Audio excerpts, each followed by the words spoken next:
նշում եք, որ աշխատանքային նախարարության աշխատանքից այն դեպքում նրանց երեխաները եղել են գերի քաղաքացիներ։ Իսկ քննեք արդյոք այն ապերական պաշտոնյաների գործերը, որոնք չեն ծառայում նրանց երեխաները չեն ծառայում, որ դուք ինքն հաղթանակեցիք հիվանդության բանակից ազատելու հանգամանքը։ Նրանց գործը քննեք, այս դեպքում ձեզ կարող են տալ, օրինակ գլխական չկարած պաշտոնյաների և նրանց չկարած երեխաների ցանկը։ Ու ձեր փոխանցեք քննեք այդ հանգամանքը։ Փոխանցեք, իհարկե քննողը ես չեմ,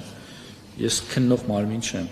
Ես կարող եմ ընդհանրապես քաղաքական հետևություններ անել, բայց միևնույն ժամանակ ես վստահեցնում եմ ու խոստանում եմ, որ ձեր տրամադրած ցանկը անպայման կտրամադրեմ իրավապահ մարմիններին, որպեսզի դրա համար անցկացվի համապատասխան հետաքննություն։ Ես երբ խոսում եմ, որ այս հարցում ես չափազանց անկեղծ եմ, ես անկեղծ եմ ու նույն անկեղծությունը ակնկալում եմ ձեզանից, ուզում եմ, որ նույնը անեք ոչ միայն իշխանության ներկայացուցիչների ընտանիքի անդամների զավակների, այլև ընդդիմության։ Ես շատ շնորհակալ կլինեմ, եթե այդ հարցում դուք նույնպես անկեղծ ու հետևողական լինեք։